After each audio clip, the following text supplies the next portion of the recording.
What's up, guys? This is Jeremiah back with the Model Metal Songwriter, and we're going to break down that demo that you just heard. And we're going to break this down into a few different parts because it's a very dense walkthrough. So we're just going to focus on rhythm guitars for this one video here. So let's just dive right into the DAW. Alright, so let's dive into these guitars here. And I want to go over how I got this tone, and the most important thing is the source material and how the guitar sounds as is.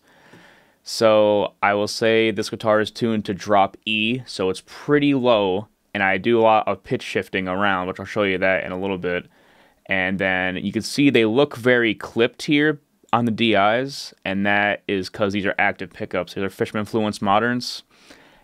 And I don't really love this kind of pickup sound for like these super low tunings, which I'll show you how I combat that later. But the most important thing by far is make sure that your tuning's good, but still pick very hard. So I'll show you what the DI sounds like just raw.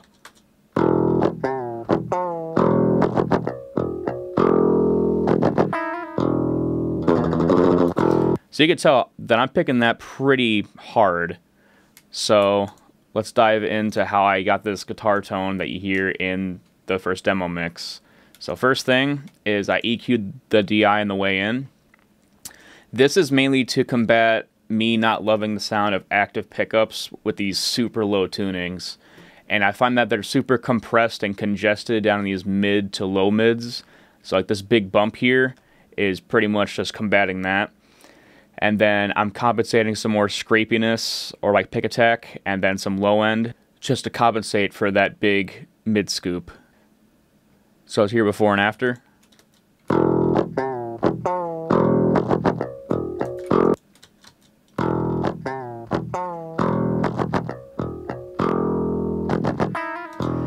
So like this kind of thins it out a little bit, but I want to have more pick attack going into the amp. Alright, so the next plugin is Archetype Gojira, and I'm just using this for the whammy pedal up. This is like my Digitech pedal that I don't have. So it's what I use, and you can see that it's only using that, and that's really it. And that goes up an octave, up to 2 octaves sometimes. So the actual amp is Clairvoyant. Alright, so let's see what I did here. I used a drop F preset. I don't know who that came from, but I probably tweaked it a lot, so let's just start from the pedals. Alright, so I'm only using the overdrive here, and you can see that it's only mixed in halfway, because I find overdrives, they do suck out a lot of that low end. Then in this kind of style, I do want like a really ridiculous low end. So I have that going into the amp here. It's the heavy amp. It's pretty much all at noon. Mids are a little ducked back, and highs are a little boosted. And then I have the tilt knob pushing more low end. And then you can see here, I didn't actually use the stock cabs in here. I used good old S-Press High. These are the free Catharsis samples that have been around for years. And they're free, and they're awesome. So with this S-Prez here, it adds a lot of like super low end, then some kind of like high-end fizz. And that's because I wanted to shape it myself. So that is it. So you can hear how this sounds.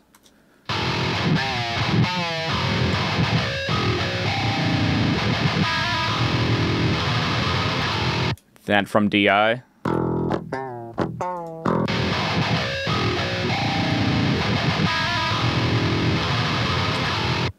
So as I said, it's a little bit more fizzy and a little bit of like unruly low end, but I kind of want to shape it later on. So that's both sides. That is pretty much the tone right there. So you can hear it with both sides together.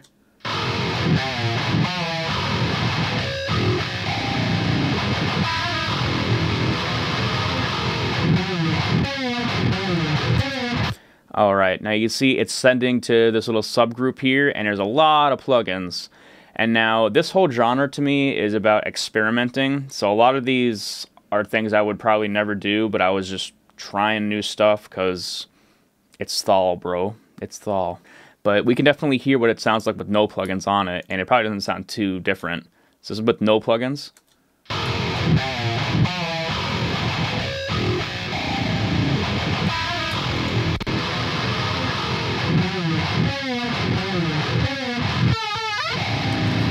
All right, so it obviously is a bit different. The biggest change that I hear is it shaves off some of that top end fizz, it tames the low end, and it adds a little bit of like a mid-range bump. But it's not like a wildly different sound. So let's just go one by one and see what each plugin is doing. Okay, this might look like a lot, but it's really not doing a ton. I'll just mute these points and start with my high and low pass. It's pretty standard.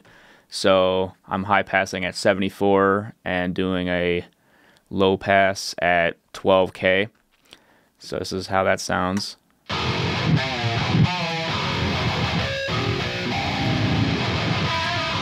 Now you can hear like all that fizz being tamed, and you also hear the low end being tamed. Then you can actually see here on Pro Q, like there's a ton of like sub low end that we will never need for guitars.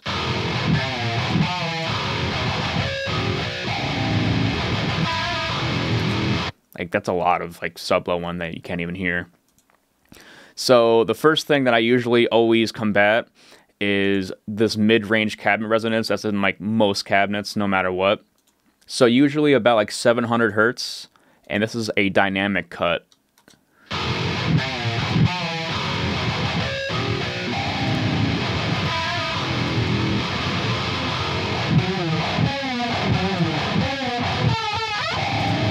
It's very honky, and then once I find that frequency, I usually have two frequencies in the high mids that I always go to, and that is 2.3K and 3.4K.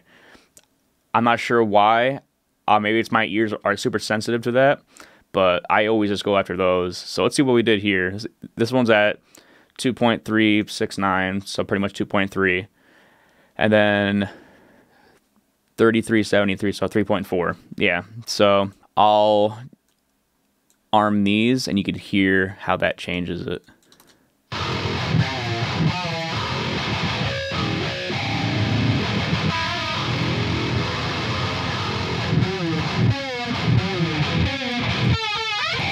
It's like somebody is whistling into the guitar mic when it's playing. So these 2 points are always my go-tos. And then I have one up here at 7K. This one is kind of just to take the edge off the amp. It's not a huge difference in solo with guitars, but in the mix, it makes it feel like less digital, I feel like.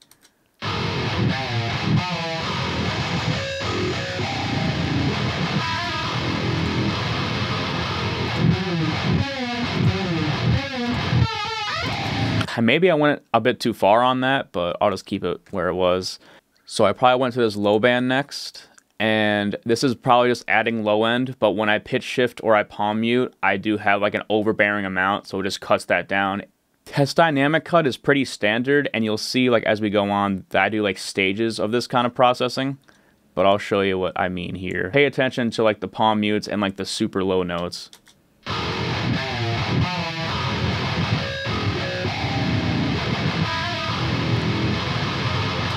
So it's usually going on just like the super chuggy stuff. And then I have a little mid bump here at 1.3. It's half a dB. It probably doesn't matter. I probably did it in the context of the mix later on. So this one probably doesn't even matter at all. All right. Then we go into Soothe, but it's not in the typical fashion that you see Soothe used. So I use this to try to experiment with the whole keeping the low end in check. And this doesn't really take out the low end, I feel like, but it makes all the palm mutes like across the fretboard even.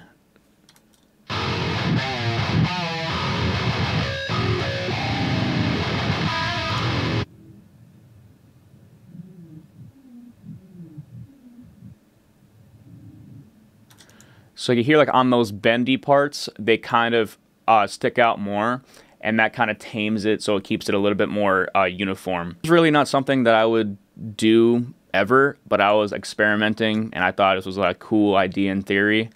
So yeah, that's what we did. And then we went to Pro MB, and that's just taming the low end even more.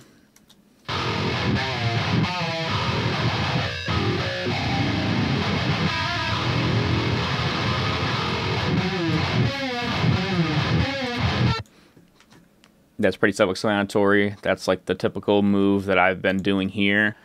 But I pretty much just wanted to compound that, so I'm not having one plugin like take out like 8 dB of low end. So we have another Soothe. This is doing probably just your typical Soothe stuff. And this isn't really getting like the harshness in the tone, but when I pitch shift up 2 octaves, it could get really piercing. So it's mainly just combating that. So let me find a part that I do that pitch shifting up.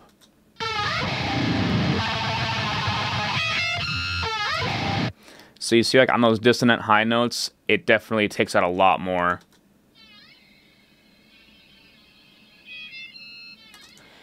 So next we have CLA Mixhub, which I'm just using an SSL channel emulation, and I'm just adding 3 dB of 8K, filtering at 12, which is probably not doing anything. I'm filtering here at 11, so I'm adding 3 dB of 8K on an SSL strip, and it's adding more like top end presence.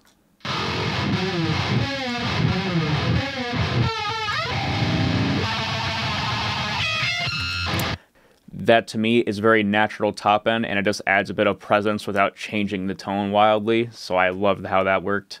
Now we have Virtual Tape Machine, and it's pretty much just shaving off some top end, and it's going to add a little bit of mids and lower mids.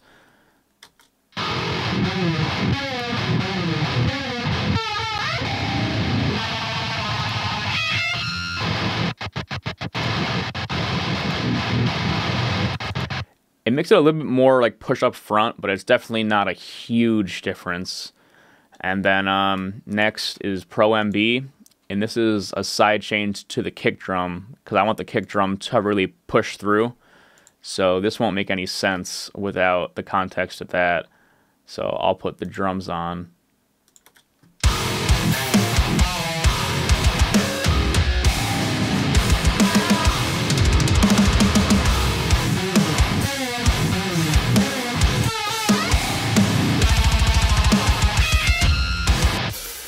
Now this I wouldn't really ever do, but because it is so low tuned, that low end is kind of occupying those low to low mids. So I'm just going to A/B with all those plugins on and off again, and you can hear the difference that this processing does.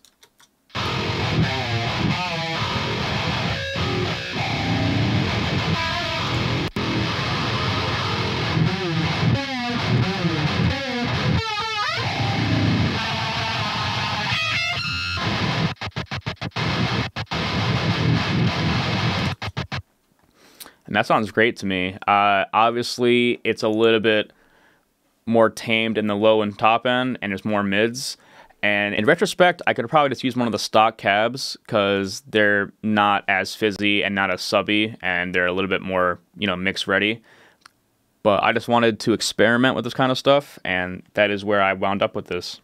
One other important thing is I have pitch automation going on clairvoyant because this is THALL, so we have to go even lower than drop E.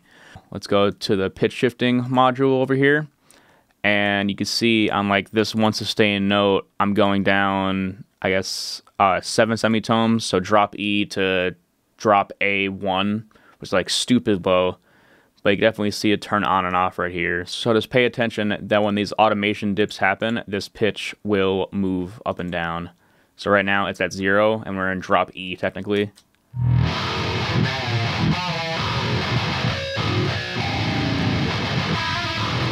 So for that one note, I'm going down to a low A1. I do that a few times in the song. Yeah, there, and then...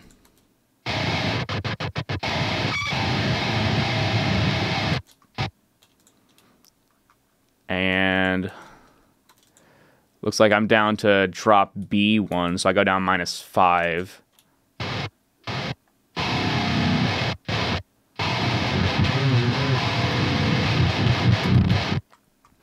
And back down to drop A, up to E, and then we pitch up to drop F, I guess, so one semitone up.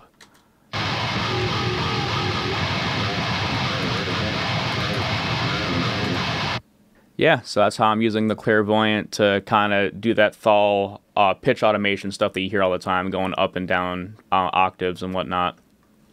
So when I go up 1 or 2 octaves, I use the Gojira pedal to try to emulate a Digitech whammy going up. And I want to show this too. So like right here, it's not instantly going up. I have a little bit of like a lead time, a bit ramping up, which is like more than a 16th note. It's like 32nd note almost. That is to emulate a real guitarist's foot going like on their pedal, because they'll never go 0 to 100% instantly. They have to do a pretty fast slide up. So that is just a little bit of realism in a genre that is not very realistic, I guess. And so you see here, that's how that is. And then there's probably like all the other ones are probably like that too. So that one's kind of the same thing.